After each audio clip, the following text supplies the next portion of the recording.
You are watching Heads Up SA, where we keep it real, keep it raw, and keep you woke on what's happening in Mzansi. Let's get into it. Advocate Shamila Batohi, South Africa's National Director of Public Prosecutions, is in the eye of a political and legal storm. The MK party has officially called for her suspension, accusing her of complete inaction in handling critical prosecutions. But they are not the only ones. I just wanted to confirm to herself, to this meeting, and to the people of South Africa that before the sun sets today, a letter would have landed in Mr. Ramaphosa's office, where we'll be asking for her suspension pending the investigation into her fitness to hold office. We want to tell Advocate Shamila Batohi that she will never see mistakes on herself. We, as the country, we are seeing a lot of errors on her side. And we are requesting her nicely to resign as soon as possible. She has attended many meetings in the Portfolio Committee of Justice and Constitutional Development in Parliament, and she has considered to the fact that she is incompetent to run the office. We asked her about the case of Sindiso Makaka, for instance, which is currently heard in Pietermaritzburg High Court. She said she's unaware about the case, she doesn't know what is happening about. The EFF has also entered the ring, demanding Parliament not only question her leadership, but initiate urgent removal proceedings if she doesn't step down voluntarily. So, Chairperson, we want to give you an ultimatum of what must happen. We are requesting the Portfolio Committee take a decision and request Advocate Shamila Batohi to step down. And if she refuses to step down, Parliament must initiate her urgent removal. Because not so, the collapse of justice system for GBV cases will be endorsing them, also be endorsing the corruption of prosecutorial ethics and erosion of public faith in the judiciary. This comes in the wake of the shocking acquittal of televangelist Timothy Omotoso, a case that rocked the country and now raises even more questions than answers. Batohi, in response, says she's not resigning. Instead, she's pushing for investigations into the very teams responsible for the failed prosecution. At this point in time, I'm incredibly proud of the work that the NPA has done. I have no intention of stepping down. And sure, if, the processes must take its course, but my commitment is to the people of this country and to keep fighting for justice until the last day.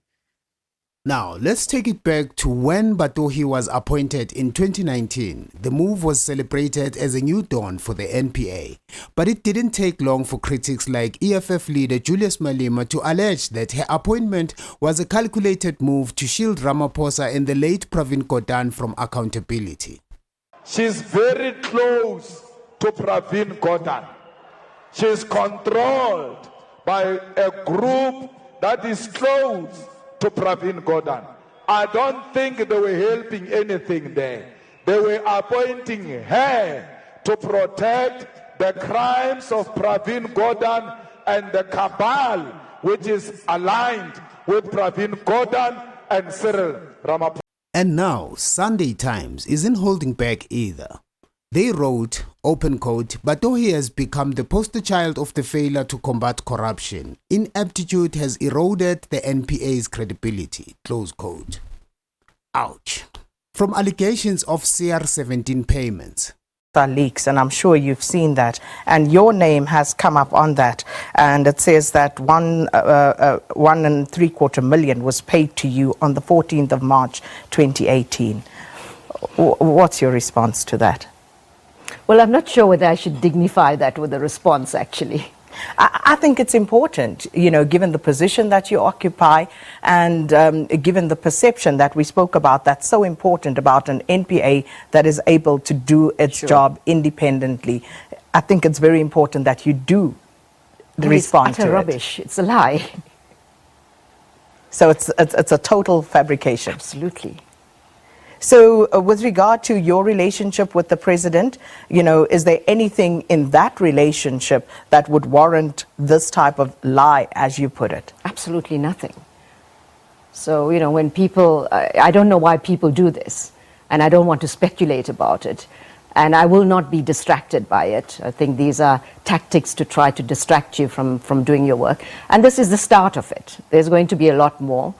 And I realize, you know, I have to fortify myself against these attacks. When I was interviewed, I said, this is a Shark Tank. And it seems like the attacks have started. But this will not distract us from our important work. To high-profile failed prosecutions, public trust in the NPA is hanging by a thread. And with 1 year left on her contract, many South Africans are asking, can we afford another 365 days of inaction? On the streets and online, frustration is boiling over. Some say, why weren't those prosecution teams investigated before Omotoso's release? Others, they are calling for accountability, not just for Batohi, but for the entire system that continues to fail victims and whistleblowers alike. Whether it's a GBV case, corruption scandals, or high-profile acquittals, one thing's clear: South Africans are tired of the silence, tired of excuses, and tired of political games at the cost of justice. So the question is, should Batohi stay or go? Drop your thoughts in the comments below. We want to hear from you, the people. Until then, stay sharp, stay aware. This is Heads Up SA, where we don't report the news, we hold power to account. Like, share, and subscribe, and don't forget to hit the bell icon, because when the truth drops, you'll want to be the first to know. She said she's unaware about the case. She doesn't know what is happening about the case. We asked her recently, 2 days ago, when she appeared in the committee, about the intervention that in terms of Section 22 of the NPA Act, she was supposed to make in order to ensure that they showcase their strength as the NPA to the whole nation and to the whole world on this issue or on this case of Omotoso. And she said she did not do anything.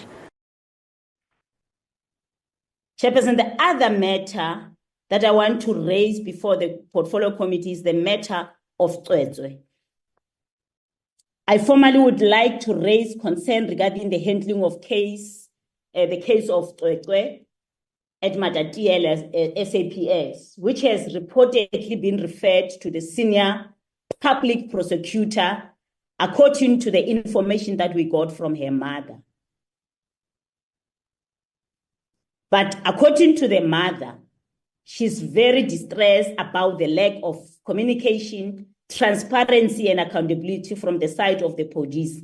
And also, I won't say the prosecutorial team, because the information she got is that the case is being referred to the prosecution to take a decision if they are prosecuting, they are continuing with the prosecution.